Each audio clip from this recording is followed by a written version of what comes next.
Approximately 2 decades prior to the Tangled tale, King Frederick and Queen Ariana of Corona eagerly awaited the arrival of their first child.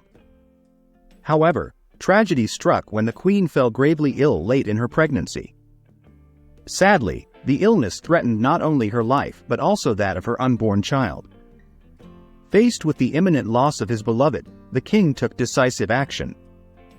He sent a multitude of soldiers and villagers from the kingdom to scour the land in search of a legendary magic flower.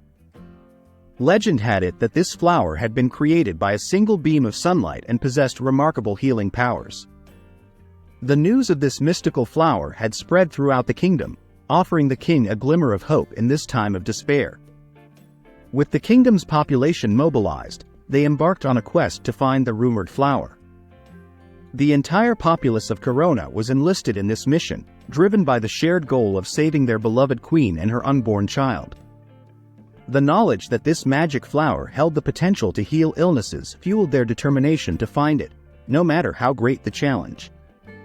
In this time of uncertainty and peril, the king faced a daunting decision. Fearing the loss of his cherished queen and their unborn child, he took the only course of action that offered a chance at salvation. The search for the magic flower became a race against time as the lives of his loved ones hung in the balance. Eventually, their relentless efforts paid off, and the elusive flower was found. It had been closely guarded by a woman known as Mother Gothel, who had been using its powers to maintain her youth.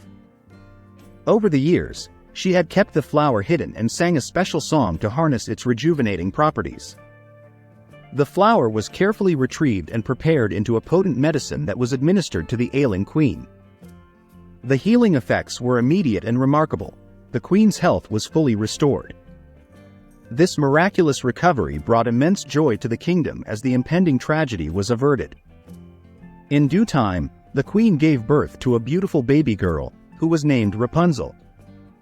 Unlike her parents, who had ordinary brown hair, Rapunzel was born with stunning golden locks.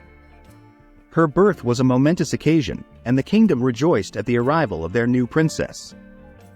To commemorate Rapunzel's birth and celebrate the joyous occasion, a special floating lantern was released into the sky. This lantern bore the emblem of the sun, which also served as the symbol of Corona. The people of Corona gathered to witness this event, their hearts filled with happiness as they witnessed the birth of their future ruler. However, this period of peace and prosperity was not fated to last, as new challenges and trials awaited the royal family and the kingdom of Corona. Little did they know that their idyllic world was about to be disrupted by unforeseen events. Driven by her desire to preserve her youth, Mother Gothel hatched a plan to retrieve the magical flower. Under the cover of darkness, she stealthily infiltrated the castle one night and sang the special song that harnessed the flower's powers.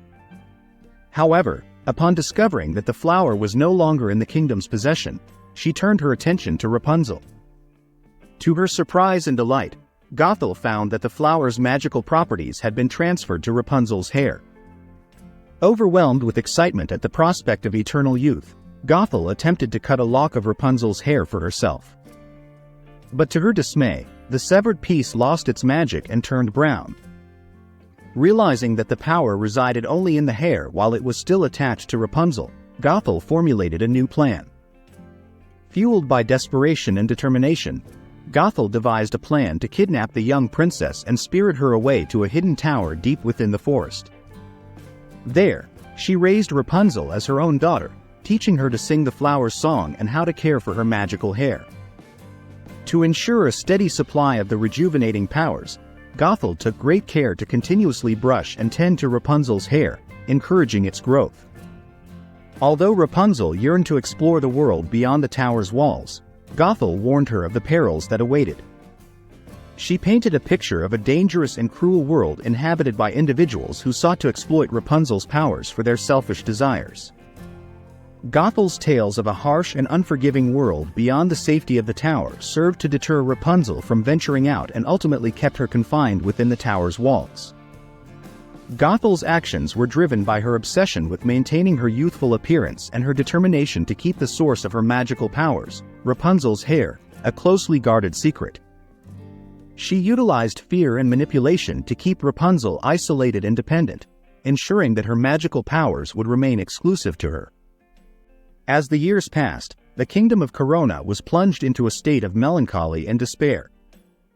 The disappearance of their beloved princess, Rapunzel, left a void in the hearts of the kingdom's inhabitants. Despite their extensive efforts to locate her, their searches yielded no results, leaving them bereft of hope.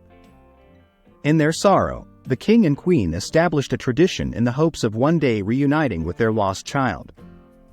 Each year on Rapunzel's birthday, the kingdom would gather to release thousands of lanterns into the night sky. This poignant display served as a beacon of hope, symbolizing their unwavering love for their missing princess and their ardent desire for her safe return. Amidst this sorrow, Rapunzel found solace in a newfound friend within the confines of her isolated tower. One evening, while alone in her tower, she encountered a baby chameleon at her window. The chameleon was being pursued by a venomous snake, and in the ensuing chaos, the chameleon was fatally bitten. With her magical powers, Rapunzel was able to revive the deceased chameleon and rid the tower of the dangerous serpent. The chameleon, grateful for Rapunzel's intervention, revealed that it was alone in the world. This resonated deeply with Rapunzel, who herself had experienced profound loneliness during the lengthy periods when Mother Gothel would leave her alone in the tower. Touched by the chameleon's plight, Rapunzel decided to name her new companion Pascal and invited him to reside with her in the tower. From that evening forward, Rapunzel and Pascal formed an unbreakable bond.